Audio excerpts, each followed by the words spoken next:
नमस्कार, ये आकाशवाणी शिमला है। अब आप प्रभा शर्मा से प्रादेशिक समाचार सुनिए। आज के मुख्य समाचार।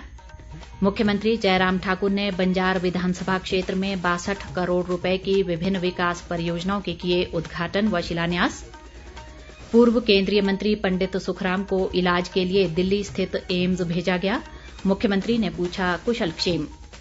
राज्यपाल राजेंद्र विश्वनाथ आर्लेकर ने मौजूदा समय में शैक्षणिक संस्थानों में औद्योगिक जरूरतों के अनुसार पाठ्यक्रम तैयार करने पर दिया बल। और किन्नौर जिला में निर्माणाधीन टीडोंग जल विद्युत परियोजना में निर्माण कार्य के दौरान ट्रॉली टूटने से 2 कामगारों की मृत्यु, 3 अन्य घायल। अब समाचार विस्तार से। मुख्यमंत्री जयराम ठाकुर ने कुल्लू जिले के बंजार विधानसभा क्षेत्र में 62 करोड़ रुपए की विभिन्न विकास परियोजनाओं के आज लोकार्पण व शिलान्यास किए। इनमें बंजार कला केंद्र में 57 करोड़ रुपए की लागत वाली 5 विकास परियोजनाओं के लोकार्पण शामिल हैं। बाद में बंजार कला केंद्र में एक जनसभा को संबोधित करते हुए उन्होंने कहा कि राज्य सरकार महिला सशक्तिकरण के लिए प्रतिबद्ध है और इनके सामाजिक व आर्थिक कल्याण के लिए विभिन्न योजनाएं आरंभ की हैं। मुख्यमंत्री ने कहा कि 4 राज्यों में हुए विधानसभा चुनाव में जनता ने कांग्रेस को पूरी तरह नकार दिया है और अब हिमाचल में भी राज्य सरकार का मिशन रिपीट सुनिश्चित है। इस दौरान जयराम ठाकुर ने नागरिक अस्पताल बंजार में बिस्तर क्षमता बढ़ाने और विशेषज्ञ चिकित्सकों के अतिरिक्त पद सृजित कर भरने की घोषणा भी की। इस अवसर पर शिक्षा मंत्री गोविंद ठाकुर ने भी जनसभा को संबोधित किया। इससे पहले उन्होंने सैंज में श्री लक्ष्मी नारायण मंदिर व कोटला पंचायत में हर घर नल से जल योजना के तहत जलापूर्ति योजना लारजी का शिलान्यास और खंड प्राथमिक शिक्षा कार्यालय भवन का लोकार्पण भी किया। इस अवसर पर जयराम ठाकुर ने सिन्हान स्कूल को उच्च विद्यालय और कनोन को वरिष्ठ माध्यमिक और मनिहार व कायशुधार को राजकीय माध्यमिक विद्यालयों में स्तरोन्नत करने की घोषणा भी की। इससे पहले मुख्यमंत्री ने क्षेत्रीय अस्पताल मंडी में उपचाराधीन पूर्व केंद्रीय मंत्री व वरिष्ठ कांग्रेस नेता पंडित सुखराम का कुशलक्षेम पूछा। उन्होंने पंडित सुखराम के परिजनों और डॉक्टरों से बात कर उनकी स्थिति का ब्यौरा लिया। इस दौरान शिक्षा मंत्री गोविंद ठाकुर भी मौजूद रहे। बाद में पत्रकारों से बातचीत में मुख्यमंत्री ने बताया कि सरकार की तरफ से पूर्व केंद्रीय मंत्री को दिल्ली स्थित एम्स ले जाने के लिए हेलीकॉप्टर उपलब्ध करवाया है। मुख्यमंत्री ने कहा कि दिल्ली में उनके उपचार की बेहतरीन व्यवस्था करवा दी गई है और उन्होंने एम्स के निदेशक डॉक्टर रणदीप गुलेरिया से भी इस संबंध में बातचीत की है। उल्लेखनीय है कि पंडित सुखराम को 4 मई को मनाली में ब्रेन स्ट्रोक हुआ था।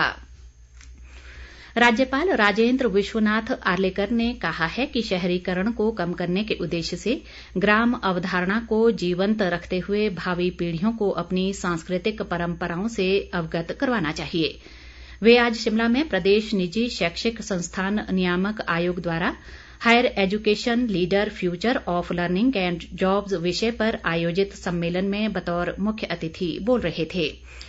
राज्यपाल ने वर्तमान समय में औद्योगिक आवश्यकताओं के अनुसार शैक्षणिक संस्थानों में पाठ्यक्रम तैयार करने की जरूरत पर बल दिया।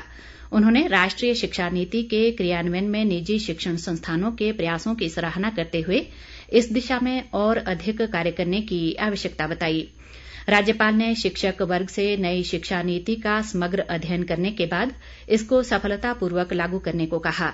आर्लेकर ने शिक्षा के नए और पुराने पाठ्यक्रमों व स्वास्थ्य शिक्षा में एलोपैथी, आयुर्वेद और होम्योपैथी जैसे विषयों के एकीकरण पर भी विशेष बल दिया। राज्यपाल ने इस अवसर पर विद्यार्थियों को रोजगार प्रमाण पत्र भी प्रदान किए। जल शक्ति मंत्री महेंद्र सिंह ठाकुर ने कहा है कि प्रदेश सरकार की सभी योजनाओं व नीतियों का उद्देश्य कमजोर वर्ग का उत्थान करना है। धर्मपुर विधानसभा क्षेत्र के विभिन्न स्थानों पर आज जन समस्याएं सुनने के अवसर पर उन्होंने ये बात कही। महेंद्र सिंह ठाकुर ने अधिकांश समस्याओं का मौके पर ही निपटारा किया और शेष को निपटारे के लिए संबंधित विभागों के अधिकारियों को निर्देश दिए। उन्होंने प्रदेश के निचले क्षेत्रों के लिए शुरू किए गए HP शिवा प्रोजेक्ट का जिक्र करते हुए बेरोजगार युवाओं, किसानों व बागवानों को इसके साथ जुड़ने का आह्वान किया। पंचायती राज मंत्री वीरेंद्र कंवर ने कहा है कि सड़क, शिक्षा, स्वास्थ्य और पेयजल जैसी सुविधाएं आम लोगों तक पहुंचाना सरकार की प्राथमिकता है। वे आज कुटलैहड़ विधानसभा क्षेत्र के धमांद्री, चलोला, मनसोह और लोअर चलोला में संपर्क से समर्थन यात्रा के दौरान जनसभाओं को संबोधित करते हुए बोल रहे थे। इस दौरान वीरेंद्र कंवर ने राज्य सरकार के 4.5 वर्ष के कार्यकाल की उपलब्धियों की जानकारी लोगों को दी। प्रादेशिक समाचार आकाशवाणी शिमला से प्रसारित किए जा रहे हैं। शहरी विकास मंत्री सुरेश भारद्वाज ने कहा है कि स्मार्ट सिटी परियोजना के तहत शिमला शहर में विभिन्न विकास कार्य करवाए जा रहे हैं। वे आज संजौली में नागरिक सभा जुब्बल द्वारा आयोजित कार्यक्रम की अध्यक्षता कर रहे थे। सुरेश भारद्वाज ने नागरिक सभा द्वारा करवाए जा रहे विभिन्न कार्यों की सराहना की। उन्होंने नागरिक सभा के भवन की मुरम्मत और विकेंद्रीकरण के लिए विधायक निधि से 5 लाख रुपए देने की घोषणा भी की। केंद्रीय सूचना व प्रसारण और खेल मंत्री अनुराग ठाकुर कल सिरमौर जिले के दौरे पर आ रहे हैं। इस दौरान वे नाहन विकास खंड की राजकीय वरिष्ठ माध्यमिक पाठशाला माजरा में 2 करोड़ 18 लाख रुपए की लागत से बनने वाले सिंथेटिक एस्ट्रोटर्फ हॉकी खेल मैदान का शिलान्यास करेंगे। खेलो इंडिया योजना के तहत बनने वाले इस मैदान से जिले के खिलाड़ियों को आधुनिक तकनीक से खेलने की सुविधाएं मिलेंगी। इस दौरान प्रदेश के खेल मंत्री राकेश पठानिया, ऊर्जा मंत्री सुखराम चौधरी, प्रदेश भाजपा अध्यक्ष सुरेश कश्यप और विधायक डॉक्टर राजीव बिंदल भी मौजूद रहेंगे। वन व खेल मंत्री राकेश पठानिया ने नूरपुर विधानसभा क्षेत्र की पुंदर पंचायत के विभिन्न स्थानों पर आज जन संवाद कार्यक्रम के तहत जन समस्याएं सुनी और विकास कार्यों का जायजा लिया। उन्होंने कहा कि प्रदेश की जनता राज्य व केंद्र सरकार की विभिन्न कल्याणकारी योजनाओं से लाभ लेकर सरकार के प्रयासों व संकल्पों को साकार कर रही है। वन मंत्री ने कहा कि नूरपुर विधानसभा क्षेत्र के सभी गांवों में करोड़ों रुपए की विकास परियोजनाओं के कार्य प्रगति पर हैं। उन्होंने पंचायती राज संस्थाओं के जनप्रतिनिधियों और अधिकारियों को सरकार की योजनाओं का लाभ हर पात्र व्यक्ति तक पहुंचाने को कहा। राकेश पठानिया ने भीषण गर्मी को देखते हुए इलाके में जल शक्ति और बिजली विभाग के अधिकारियों को पेयजल व बिजली की नियमित आपूर्ति बनाए रखने के निर्देश भी दिए। किन्नौर जिला में निर्माणाधीन 100 मेगावाट की टीडोंग जल विद्युत परियोजना के निर्माण कार्य के दौरान ट्रॉली टूटने से 2 कामगारों की मृत्यु हो गई है, जबकि 3 अन्य गंभीर रूप से घायल हैं। मृतकों में हमीरपुर जिले का चमन लाल और झारखंड का सुरेन शामिल है। उपायुक्त आबिद हुसैन सादिक ने इस घटना के मैजिस्ट्रेटी जांच के आदेश दिए हैं। उन्होंने बताया कि हादसे के सभी घायलों को सेना, आईटीबीपी, आपदा प्रबंधन और स्थानीय पुलिस की मदद से गहरी खाई से निकालकर उपचार के लिए 2 को रामपुर जबकि 1 घायल को रिकांगपिओ भर्ती करवाया गया है।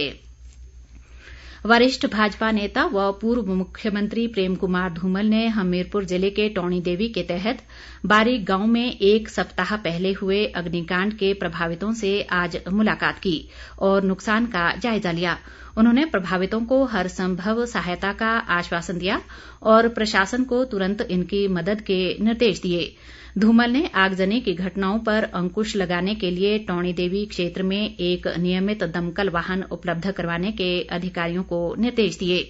उल्लेखनीय है कि इस अग्निकांड में बारी गांव के 3 परिवारों का मकान जलकर राख हो गया था। इसमें आटा चक्की, रुई पिंजन, आरा मशीन और थ्रेशर सहित कई अन्य जरूरी वस्तुएं भी आग की भेंट चढ़ गई थी। इस घटना में करीब 8 लाख रुपए के नुकसान का अनुमान है। इस बीच धूमल ने सुजानपुर विधानसभा क्षेत्र की चबूतरा पंचायत में आयोजित कामगार कल्याण बोर्ड के कार्यक्रम में बतौर मुख्य अतिथि शिरकत की। इस दौरान उन्होंने सैकड़ों परिवारों को इंडक्शन चूल्हे सहित अन्य जरूरी वस्तुएं वितरित की। प्रेस क्लब शिमला में आज मीडिया कर्मियों को कोविड-19 टीकाकरण के तहत बूस्टर डोज लगाने के लिए एक शिविर लगाया गया। प्रेस क्लब ऑफ शिमला और स्वास्थ्य विभाग शिमला के संयुक्त तत्वावधान में आयोजित इस शिविर में 18 वर्ष से अधिक आयु के 125 पत्रकारों व मीडिया संस्थानों से जुड़े कर्मियों को निःशुल्क बूस्टर डोज लगाई गई। क्लब के अध्यक्ष उज्जवल शर्मा ने शिविर के सफल आयोजन के लिए मुख्य चिकित्सा अधिकारी डॉक्टर सुरेखा चोपड़ा का आभार जताया। उन्होंने कहा कि बूस्टर डोज लगवाने को लेकर मीडिया कर्मियों में खासा उत्साह देखा गया। अंत में मुख्य समाचार एक बार फिर। मुख्यमंत्री जयराम ठाकुर ने बंजार विधानसभा क्षेत्र में 62 करोड़ रुपए की विभिन्न विकास परियोजनाओं के किए उद्घाटन व शिलान्यास। पूर्व केंद्रीय मंत्री पंडित सुखराम को इलाज के लिए दिल्ली स्थित एम्स भेजा गया, मुख्यमंत्री ने पूछा कुशलक्षेम। राज्यपाल राजेंद्र विश्वनाथ आर्लेकर ने मौजूदा समय में शैक्षणिक संस्थानों में औद्योगिक जरूरतों के अनुसार पाठ्यक्रम तैयार करने पर दिया बल। और किन्नौर जिला में निर्माणाधीन टीडोंग जलविद्युत परियोजना में निर्माण कार्य के दौरान ट्रॉली टूटने से 2 कामगारों की मृत्यु, 3 अन्य घायल। इसी के साथ ये समाचार बुलेटिन समाप्त हुआ। नमस्कार।